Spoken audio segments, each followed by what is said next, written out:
World-class faculty, cutting-edge labs and immersive learning. A vibrant campus life beyond the classroom. SGT University, nurturing future leaders.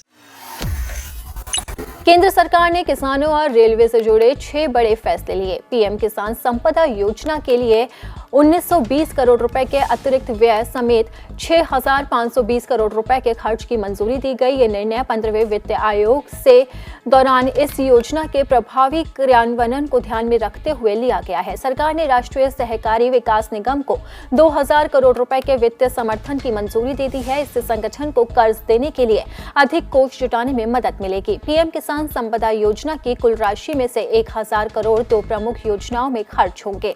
इसमें अलग अलग फसलों को लंबे समय तक सुरक्षित रखने के लिए 50 इकाइयों का निर्माण होगा। इनकी क्षमता 20 से 30 टन खाद्य संरक्षण की होगी। इसी तरह खाद्य सुरक्षा मानकों में सुधार के लिए 100 परीक्षण प्रतियोगिशालाएं खोली गई है। इससे खाद्य प्रसंस्करण क्षेत्र में बुनियादी ढांचे का विकास किया जाएगा। कृषि उपज के संरक्षण, मूल्य संवर्धन और वैश्विक मानकों के अनुरूप प्रसंस्करण खाद्य निर्यात को प्रोत्साहित किया जाएगा। निजी क्षेत्र की भागीदारी से रोजगार और निवेश को भी बढ़ावा मिलेगा।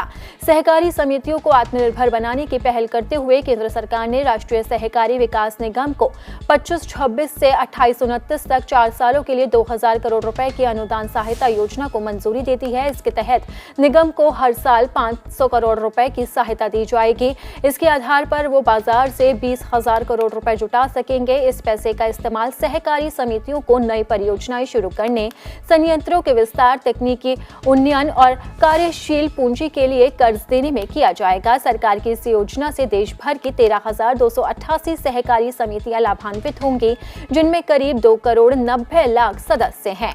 केंद्रीय कैबिनेट की बैठक के बाद सूचना प्रसारण मंत्री अश्विनी वैष्णव ने मीडिया को बताया है कि यह योजना सहकारी समितियों को आत्मनिर्भर बनाएगी, ग्रामीण क्षेत्रों में रोजगार बढ़ाएगी और महिलाओं की भागीदारी को प्रोत्साहित करेगी।